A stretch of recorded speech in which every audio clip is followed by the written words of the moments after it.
kita kedatangan the real deal. Jadi gue pertama ya. I need to be proud of this. Gue Ini pertama. talk show perdana saya. Mantap. Kita harus Sandiaga join. Uno Open for Business. Open for business, oke. Jadi open untuk semua inspirasi baru. Oke. We're talking about Anything ya, semuanya ya. new innovations, new learning, Hit me. new normal, business, kehidupan, semua kita mumble jumble. Kita akan basically have to relive this whole experience ya, perubahan baru dalam bisnis karena ya udah kebalik-balik bro. Iya. Gua bilang dulu sekitar setahun lalu we see you on TV, sekarang Sekarang podcast gue mau dibeli TV lo tau mau nggak? dibeli TV. Podcast gue mau dibeli TV Gue lo. denger. Iya. Karena kan it's about content. Iya, tapi gue nggak ngasih sih sebenarnya. Karena because kalau gue ngasih itu ke TV, terus akhirnya terkontrol oleh sebuah media lagi, dan akhirnya gue nggak bisa bebas bro. And you know why you're so big? Salah satunya karena being independent itu you nggak ada boundaries gitu. Iya, Koridornya nggak ada. Nggak ada bebannya juga, bener gue. Lu gile lu bisa gubernur, terus nanti COVID-19 gugus tugas ada di situ. Ada Siti Nanti Fadila. konspirasi. Ada konspirasi. Gue mau nanya tuh. Siti Pokoknya Fadila. semuanya Keren lah. banget tuh.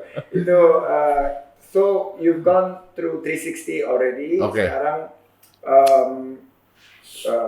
dunia sulap sudah, dunia entertainment, presenter, dunia digital, your TV program udah pernah jadi top hits. Yeah, you're there like lu ada di sana Ya, 3 kali gua ya, di sana. 3 kali. Sekarang gue dapet kesempatan. Siap. Beda stasiun TV tapi welcome.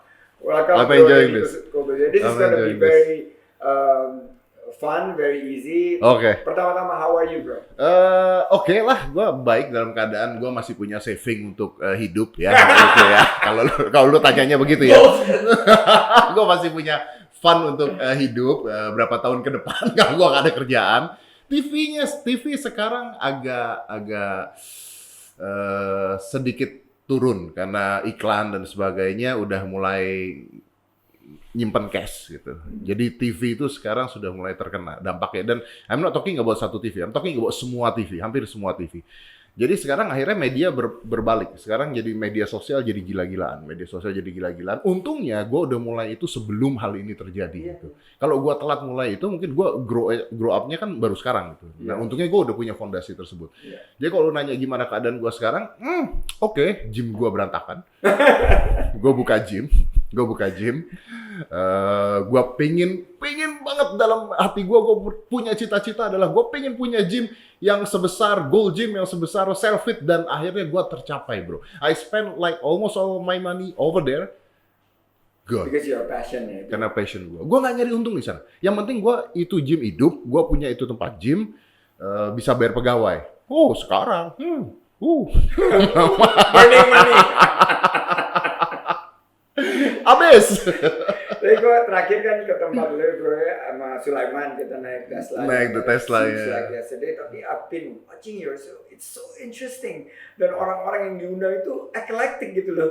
Aneh-aneh gitu. Aneh-aneh. Ngagetin Bisa gitu. ini, bisa ini. Bener-bener ada Om Yapto. Luar biasa, ada terakhir yang luar biasa yang gue mau nanya sama lu tuh mengenai Siti Fadila. Nanti Sulaiman mau foto sama Sure, Dewi, of course. Dia selalu ulang-ulang tuh your show, dan Thank you. kita pengen dengar langsung gimana ceritanya. So far you've gone through these transformations. Gimana? What do you feel like from mainstream to now really alternative media? Menurut gua sebenarnya ada atau tidak adanya COVID ini bakal terjadi bro. Ini bakal terjadi. Hanya saja waktunya tidak secepat ini. Kita tahu fotografi sekarang sudah mulai nggak ada. Cetak foto udah mulai nggak ada. Koran udah mulai kurang oplahnya. Buku sudah mulai orang nggak baca. Everybody bacanya di sosial media. Jadi ini memang sudah ada turnover. Cuman COVID mempercepat hal tersebut yang gila-gilaan. Mempercepat hal tersebut. Kita tahu lah Gramedia. Lu pernah Gramedia? Emang jual buku? Iya, jual buku. Tapi jual alat camping kan sekarang kan. Dulu zamannya kita Gramedia itu buat nyari buku bro. Sekarang zamannya sekarang ini ke Gramedia itu enggak, utensil, alat camping, panci kadang-kadang ada gitu. Jadi akhirnya mereka harus move on kan, harus berubah kan. Nah sekarang tiba-tiba kena COVID, everything change.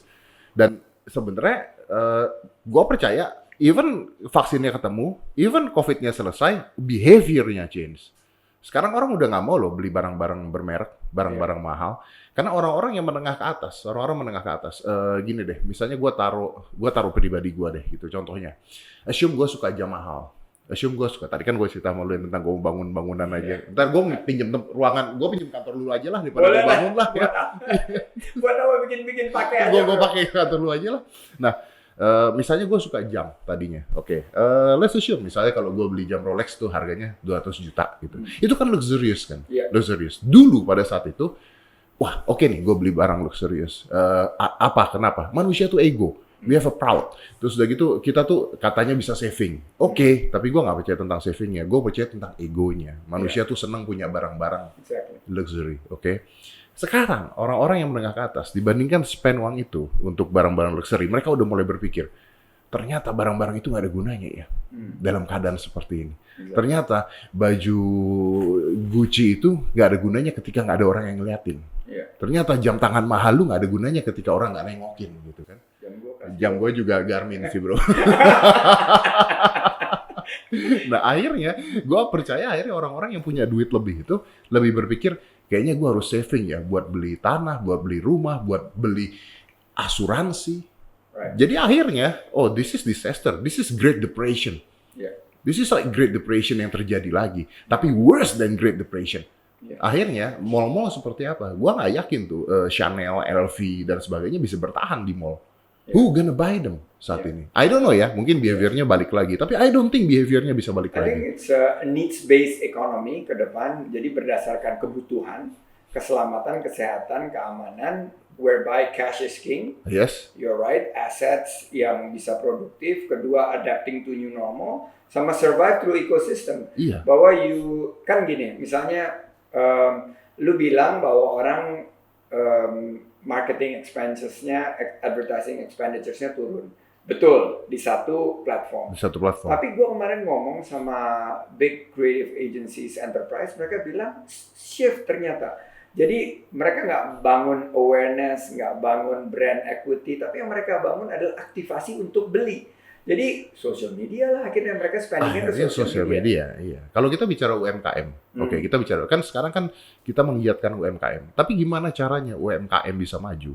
Kalau misalnya barang-barang dari Cina, barang-barang dari luar negeri, Vietnam dan sebagainya, flooding the market, they're cheaper. Sometimes they're better, bro, and much cheaper. Harga bisa 1:10. Akhirnya kan anggaplah misalnya ada orang Indonesia bikin masker gitu, harganya 50.000 gitu. Tiba-tiba ada dong orang import dari Cina yang harganya cuma 3.000 perak dan harganya sama. Gimana UMKM yang mau selamat kalau kayak begitu caranya? Jadi ini memang fenomena yang menyengsarakan semua umat manusia sebenarnya. I have so many interesting things to ask, tapi ini I have to go through this. Karena sure. Yang bikin heboh kemarin tuh adalah interview sama mantan Menteri Kesehatan kita, Ibu Siti Fadila. Iya. Saya kenal dia sebelum this whole episode, tapi banyak pihak yang cheering, banyak pihak yang jeering, ada yang menyalahkan, yang membetulkan, dan ada konspirasi yang luar biasa banget.